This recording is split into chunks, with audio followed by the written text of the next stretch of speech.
Airports are strange places. They're full of people in a rush to go somewhere, yet somehow, they all seem stuck in their own bubbles. No eye contact, no conversations, just a blur of people moving from one gate to another. For most, it's just another travel day. But for Ethan Monroe, this day felt heavier than usual.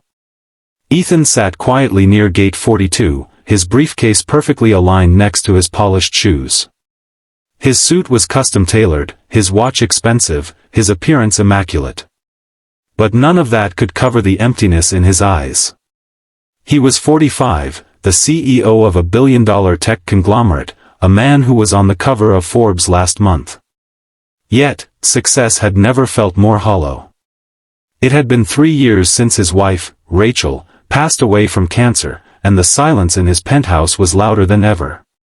He traveled frequently, not because he had to, but because being home meant facing the void.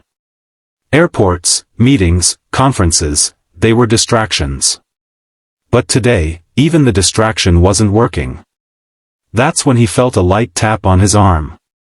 "Excuse me, sir, can I sit here?" a small, timid voice asked. Ethan turned to see a little girl, no older than 7, standing beside him. She had big, curious eyes and a smile that seemed too bright for someone who looked so frail. A pink beanie covered her head, and her oversized backpack was almost bigger than she was. Ethan glanced around. There were plenty of empty seats. Why would she want to sit next to him? But he smiled and said, "Of course. This seat's all yours." The girl plopped herself down with a content sigh, swinging her legs that didn't quite reach the floor. Moments later, a woman appeared, flustered and breathless. "Lily. Sweetheart, you can't just wander off like that." "I'm so sorry, sir. I hope she's not bothering you." Ethan waved it off. "No bother at all. She's got good taste in seating." The woman smiled, though there was a visible exhaustion in her eyes. She introduced herself as Emily, Lily's mother, explaining that they were headed to New York for Lily's medical treatment. "It's been a rough year," Emily said softly, glancing at her daughter who was now busy doodling in a little notebook. As Emily stepped away to handle boarding passes, Lily turned to Ethan and asked, "Why do you look so sad?" Ethan was taken aback. Most adults ignored that look on his face. They'd offer polite smiles, or better yet, avoid eye contact entirely. But this child saw right through him. "I guess I've had a long week," he replied, unsure how to explain years of grief in a sentence. "My mommy says it's okay to be sad," Lily said matter-of-factly. "But it's better when you talk about it. Talking makes your heart feel lighter." Ethan smiled, the first genuine smile he'd felt in weeks. "Your mommy is very wise. She has to be. I'm sick a lot, so she tells me things to make me brave. Like when I get scared of the needles, she says to think of something happy." "What do you think about when you're sad?" Ethan paused. No one had asked him that before. He thought about Rachel. He thought about their old Saturday morning routines, the pancakes they used to make, the way she'd hum in the kitchen. But lately, he hadn't thought about the good memories. Only the loss. "I used to think about my wife," Ethan said slowly. "But I stopped. Maybe I shouldn't have." "You should," Lily said, her voice soft but firm. "Happy memories are like magic band-aids for your heart." Before Ethan could respond, the boarding announcement echoed through the terminal. Emily returned, taking Lily's hand. "Thank you again, sir. You've been so kind." Lily rummaged through her pocket and pulled out a wrinkled gold star sticker. "For you," she said, sticking it onto Ethan's briefcase. "Because you're nice." Ethan was left staring at the sticker as they walked away. A small, crumpled star, the kind that teachers give out in school, had suddenly become his most valuable possession. The flight back home felt different. Ethan couldn't stop thinking about Lily. About her bravery, her innocence, her ability to see past the layers of suits and success into the heart of a lonely man. He wondered how many people he had brushed past in his life, too busy or too self-absorbed to notice their silent battles. By the time his plane landed, Ethan had made a decision. He called his assistant and said something she had never heard before: "Cancel my meetings for the next week. I need to do something that matters." 3 days later, Ethan found himself standing in front of the city's children's hospital. It wasn't the sterile environment he remembered from Rachel's final days. It was a place full of life, courage, and tiny warriors like Lily.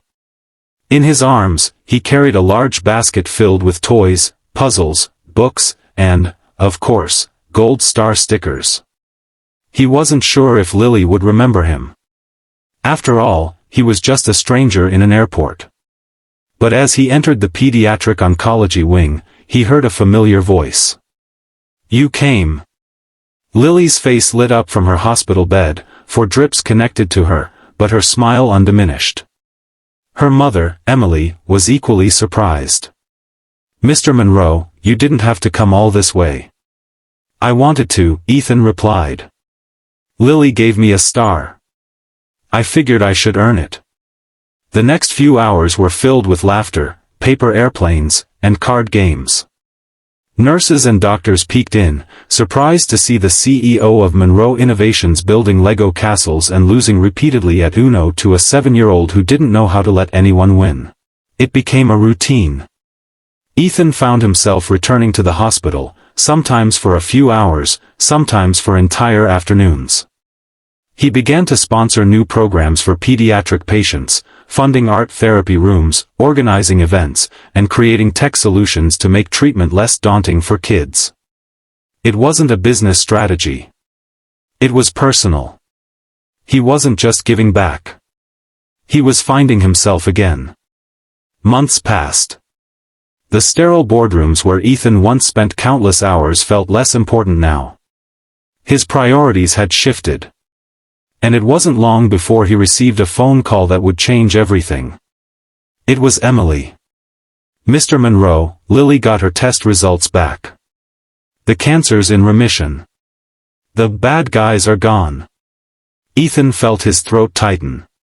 He sat in silence, absorbing the words.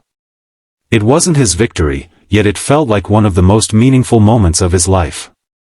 A few months later, at a charity gala organized by Ethan's foundation, Lily stood on stage, wearing a sparkling dress and her hair beginning to grow back.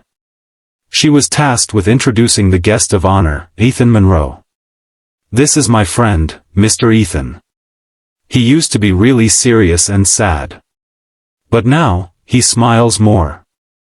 Especially when he beats me at Uno, which is not very often." The crowd chuckled. Ethan smiled as he made his way to the stage.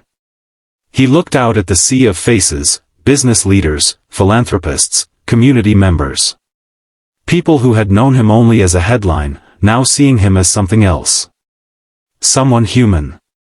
Someone changed. Ethan didn't talk about profits or market share that night.